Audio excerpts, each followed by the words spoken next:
El doctor Alecifarú Perea Sánchez, asesor económico de alto nivel de la alcaldía. ¿Qué espera la administración que pase hoy en el Consejo, doctor Bueno, Perea? de lo que hoy esperamos es que el Consejo en su sabiduría pues apruebe estas facultades. A la comunidad ante todo un parte de tranquilidad porque la ley 550 actualmente quienes digamos públicamente han ejercido su detracción a la idea de que Quibdó se acoja a los beneficios de la ley 550 aluden principalmente tres mitos y me atrevo a decir mitos porque en realidad no son ciertos. Lo primero, que con la ley 550 se pierde autonomía. Lo segundo, que con la ley 550 hay un promotor, una figura de un promotor que es un coadministrador. Y lo tercero, que la ley 550 históricamente ha sido un fracaso. Frente al primero debo decir que con la ley 550 no se pierde autonomía. Eso es un total mito. Durante la época de la gobernación se dice que el Ministerio de Hacienda asumió un papel protagónico, que los administradores no podían. Yo creo que eso se debe a dos cosas y vamos a puntualizar la primera. Si nosotros miramos, yo soy abogado, pero siempre como abogado soy abogado económico, y si nosotros miramos las cosas desde la teoría de los mercados, nosotros tenemos que explicar que una de las fallas que existen en los mercados son las llamadas asimetrías de información. Esto lo podemos ejemplificar más cuando hablamos de una relación de consumo, donde evidentemente quien vende conoce mejor el producto de quien lo compra. ¿Qué ocurre y dónde asocio yo de acuerdo con una revisión que hemos hecho de lo que ocurrió? ¿Eso qué quiere decir? Entonces, que el Ministerio de Hacienda que ponía el promotor conocía más que el departamento. Indiscutiblemente. Eso no hay discusión porque hace 10 años, cuando se implementó y cuando se fracasó en este proceso, y nosotros no estábamos preparados en estas áreas del derecho económico. ¿Estamos a la altura de la gente del Ministerio? Yo me atrevo a decir que sí, y lo digo con todo el respeto y sin nada de soberbia, porque pues ya hoy por hoy no solamente hemos tenido la oportunidad de especializarnos. Es que si usted no dice eso, habría campo a otra discusión y es, porque es que es cierto lo que la gente dice que pasó, ahí hubo un desnivel total. Exacto. Y hubo un avasallamiento al parecer del ente departamental frente al nacional. Bueno, pues yo creo que también eso tiene una explicación, y es que hay que entender cómo funciona Bogotá en el ámbito económico. Indiscutiblemente en el ámbito económico, más que el tema simplemente del dinero, lo que tú debes manejar es información. Y eso es importante entenderlo porque la información es equivalente a un recurso económico, y es un recurso económico escaso. Y eso es una falencia nuestra. Así que nosotros hace 10 años no estábamos capacitados en derecho económico, no habíamos entendido, porque no habíamos estudiado estos temas. Hoy por hoy, no solamente Dios nos ha permitido entender el tema, sino que nos ha permitido, digamos, de alguna forma, destacarnos en este tema. Nosotros ya no tenemos esa simetría. Eso por una parte. Y no tenemos la simetría, además, y se lo hemos evidenciado, no solamente al Consejo de Quibdó, sino a la Administración Central, porque la Corte Constitucional, en una sentencia, la 1143 de 2001, dejó claramente delimitado y establecido que los municipios no pierden autonomía. ¿Y ellos por qué no pierden autonomía? Por dos razones. La primera, porque se deja claramente establecido que quien realmente tiene el poder de determinación es la administración municipal, al punto de que, primero, el Consejo de Quibdó es quien aprueba las facultades para ir al acuerdo. Segundo, la negociación se hace entre el acreedor y el deudor. Y tercero, y más aún, si nosotros leemos la ley dice claramente, es que cuando se trata de entidades territoriales, el acuerdo final debe ser aprobado por la entidad territorial, a diferencia de lo que ocurre en el sector privado. No, y hay otro punto que me parece que es determinante. En el acuerdo se paga la plata del municipio, no de otra persona. Correcto, pero además hay otro tema que es importantísimo tener en cuenta. Y es que, además de esta autonomía, la figura del promotor aquí, al parecer, fue mal entendida. Porque sí me reflejan, y cuando tuve la oportunidad de investigar, me decían que se volvieron unos coadministradores. Claro. Y digo yo, ¿por qué? Y preguntaba yo, sorprendido, ¿por qué se volvieron coadministradores? No es que ellos determinaban qué se gastaba y qué no. Y resulta que ahí es donde yo digo que vuelve a ser esa simetría de información, esa falta de experiencia, esa falta de conocimiento que se tuvo antes, que ya hoy no se tiene. Y es que es importante tener en cuenta algo. La Corte Constitucional, la Ley 550, dejan claramente delimitada las funciones del promotor. El promotor es un amigable componedor. Y un amigable componedor significa una persona que va a actuar primero como conciliador entre el acreedor y los deudores, y lo segundo, que va a tener sí la capacidad de determinar los derechos de voto, que son los derechos que tienen las personas que tienen las acreencias para poder aprobar el acuerdo. Un garante. Es un garante. Yo sigo diciendo, me sorprendió cuando se decía que eran unos coadministradores, porque o nosotros no leímos la ley en ese entonces, o realmente se aprovechó por parte de estas personas para, digamos, de alguna forma, teniendo mayor información, abusar de las facultades que tenía.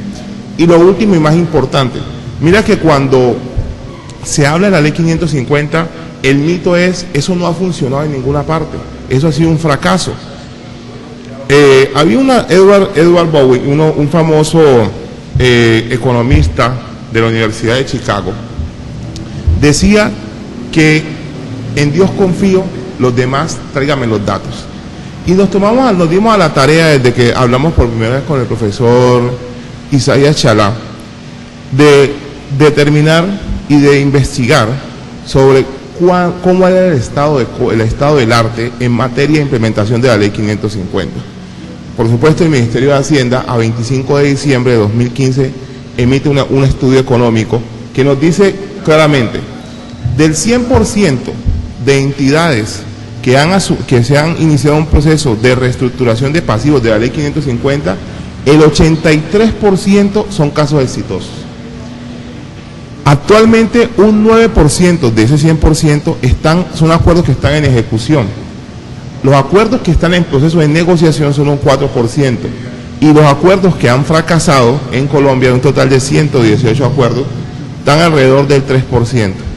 Curiosamente, en el caso, los casos más representativos de fracasos son Ismina, Vallasolano y el departamento del Chocó. Las gobernaciones. Pero la pregunta que nos hacían era, ¿y entonces esto significa que efectivamente la ley 550 no sirve para el Chocó? No, porque resulta que Condoto y Novita son municipios que se acogieron a los beneficios de la ley 550, no recibir embargos, no tener iniciación de nuevos procesos ejecutivos, y están dentro de ese 83% que triunfó. Entonces, la pregunta que yo le hago hoy a la sociedad es, ¿será que la ley 550 no sirve cuando tenemos dos casos de éxito rotundo en el Chocó? ¿Será que nosotros, de pronto, en las administraciones no se entendió que más que un sometimiento, lo que se fija es una disciplina fiscal, y que al final del día, tarde o temprano, la disciplina vence a la inteligencia? A ver, para cambiar un poquito el chip a la gente, la idea que tiene la 550, hay que entenderla, hay que entender que no es un castigo. No.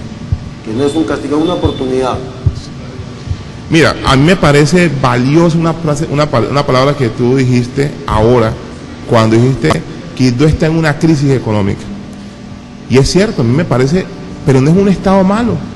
Y es porque nosotros las crisis, los quibdoseños tenemos que quitarnos, y los chocuanos quitarnos esa idea de que, lo que siempre escribimos en la prensa, el Chocó vive su peor crisis. Hombre, es que la crisis tiene dos acepciones, y depende de la que nosotros miremos en el diccionario. Crisis significa peligro de que algo pase. Entonces, si alguien está enfermo y entró en crisis, está que se muere. Ahora, las crisis también significan lo que yo, por eso he venido aquí, desde Bogotá, vengo a Quibdó, y vengo con la administración, es que las crisis son oportunidades para demostrar la grandeza. Si yo no viera una oportunidad en esta crisis para aportarle al Quibdó que tanto quiero, al Quibdó que me formó, porque yo inclusive soy profesional egresado de la Universidad Tecnológica del Chocó, soy abogado, aunque después hice mi carrera afuera. Si nosotros no entendiéramos esta crisis como una oportunidad para demostrar la grandeza que tenemos los quibdoseños, no podríamos asumirla. Yo veo un Quibdó saneado en un corto tiempo. ¿Ese corto tiempo es que 2 años? Aproximadamente 2 años los cálculos que tenemos. Y la gente dirá, ¿y cómo vamos a hacer este milagro económico? Porque tenemos que hacer unas reformas económicas que necesitamos para que el municipio tenga el flujo de caja suficiente para poder asumir con responsabilidad estos pasivos. Para allá iba. Es que mire, Quibdó de pronto está en la crisis que está, y usted ya lo señaló, es una oportunidad que tiene de demostrar de que estamos hechos y que somos capaces. Sí. Porque a ver, si se revisa el flujo de cajas del municipio de Quibdó, usted se dará cuenta que es malo. Pero si revisa de dónde podría obtener recursos, las opciones están ahí. Totales. Están ahí, o sea que totales. ha sido un poco de desidia también en aplicar bien las normas. Yo creo que a veces no, ni siquiera es ese tema de desidia, es que también el tema, como te decía al principio, es esa asimetría de información, ese hecho de que hasta hace unos años no éramos expertos en estos temas. No, pues está bien, abogado, pero es que mire, por ejemplo, para usted cobrar el predial, ¿correcto? un ejemplo nomás, para usted, el predial es una cosa que está establecida en la norma, una obligación que tienen los municipios, esa es parte de sus recursos propios. Señor. ¿Ves?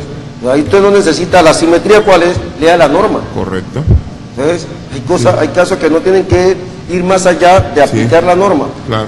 Industria y comercio, estos negocios que hay, abundan en Quito, camina en Quito, el centro de Quito, ¿cuántos negocios hay? Correcto. Vaya, pregúntese un inventario en el municipio, ¿cuántos negocios existen en Quito? Indiscutiblemente, mira que uno de los temas es el mejoramiento en el tema de fiscalización, que va a ser importantísimo.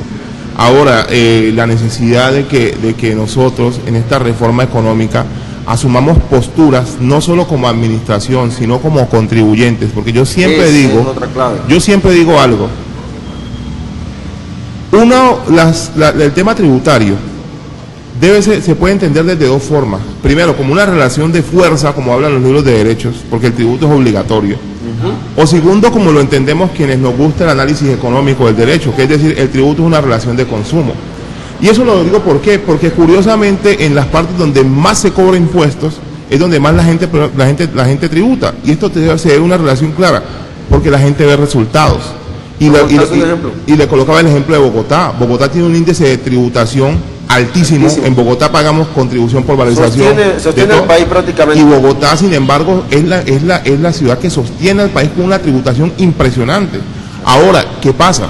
Que como en toda relación de consumo se necesita satisfacer al consumidor para que el consumidor vuelva y pague. Porque lo otro es un círculo vicioso. No Correcto. pago porque no hacen nada. Y no hago nada porque no tengo con qué. Hay que romper. Y es ahí la parte importante que nosotros tenemos que entender. Y yo digo, siempre lo he dicho y se lo dice al Consejo, yo siempre, desde muy niño, tuve la inquietud de por qué el himno de Chocó decía que habría una generación de esperanza y clara luz. ¿Por qué siempre el himno y por qué se repetía tanto de que Diego Luis decía, por la ignorancia descenderemos a la servidumbre, por el estudio ascenderemos a la libertad? Yo creo una sola cosa hoy como chocuano, que ese día llegó y que ese día es hoy. O sea, que usted es un optimista pleno en... Yo no soy estamos dando el paso ideal que tenemos que dar. Yo no soy un optimista pleno, yo soy un optimista obsesivo. Sí. Oye. Permítame, yo le pregunto al abogado Jairo, ¿ya la administración tiene alguna estrategia precisamente para que le permita cumplir con esos pagos y hacerles unas exigencias al usuario, al contribuyente? Precisamente en este momento se trabaja en todo ese conjunto de estrategias. ¿Por qué se está trabajando en ese conjunto de estrategias? Obviamente, cuando te explico un poco cómo funciona el procedimiento de la 550.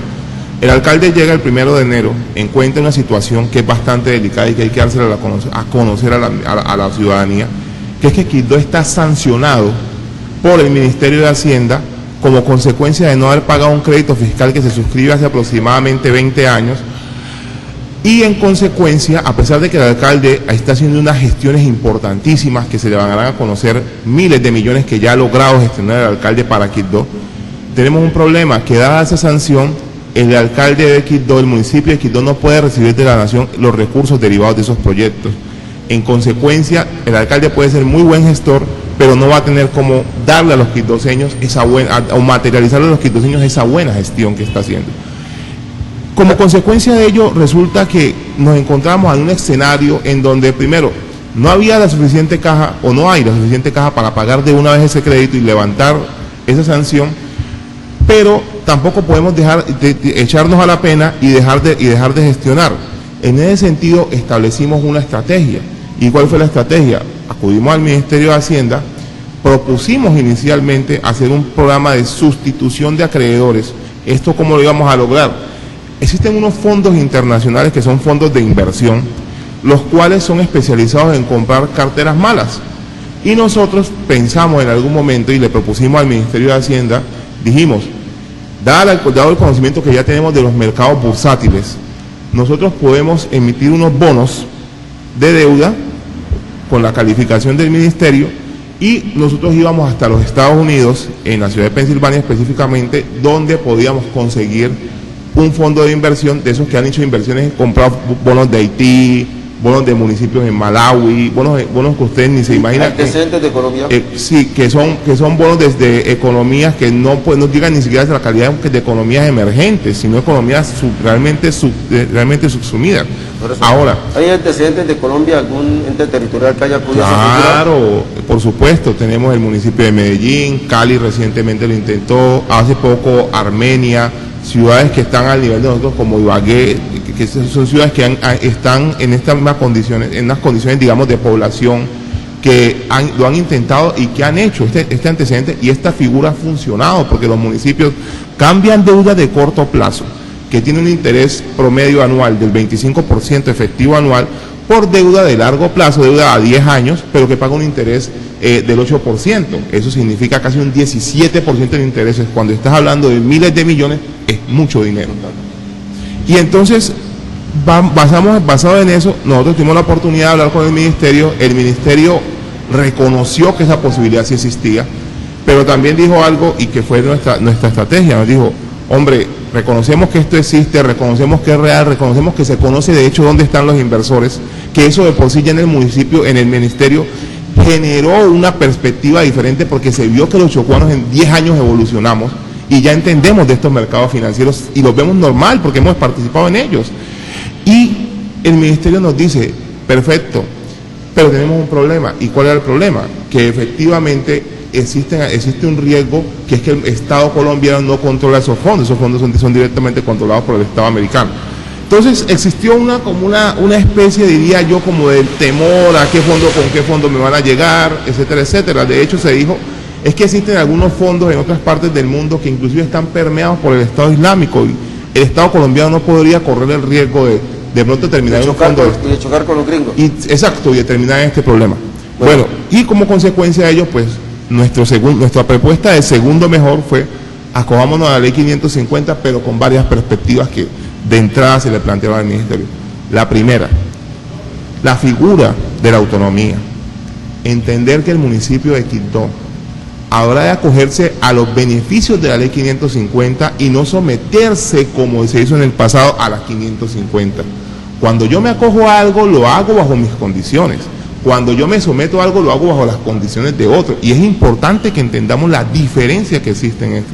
Lo segundo, que era importante, era que determinar que la figura del promotor se iba a limitar a sus funciones legales. El promotor que va a venir a ayudar a colaborar para que la 550 se dé en Quibdó, para que el acuerdo de reestructuración de pasivos se dé y se cumpla, es una figura que tiene la calidad de amigable componedor, no de coadministrador. Esas ya no las sabemos, esas ya no las pueden meter. La tercera y más importante, el papel que cumple la sociedad en la 550, tanto desde el punto de vista de la Junta de Vigilancia, que habrá de constituirse, como desde el punto de vista de los acreedores. Y digo por qué, porque si estamos en un proceso concursal, como se llaman los procesos de insolvencia, hay que entender algo: los acreedores tendrán que demostrar también el sentimiento que quieren por un Chocó mejor y bajar sus pretensiones económicas de estos créditos que son ciertos, para que podamos cumplirles a los acreedores, pero también principalmente podamos cumplirle a la sociedad. Sobre todo no generarle más deudas al municipio. Ese es uno de los propósitos también de la 550. Abogado, le quiero agradecer mucho. Habrá tiempo de profundizar en estos temas una vez el acuerdo o la facultad hayan sido aprobadas por el Consejo. Muchas gracias, muy amable. Usted muy amable por haber venido, muchas gracias. 8:36, me aguanta un segundo, por favor. La gestora social del municipio Álvaro entregó ayudas, entregó implementos para mejorar las condiciones de menores en la ciudad de Quibdó.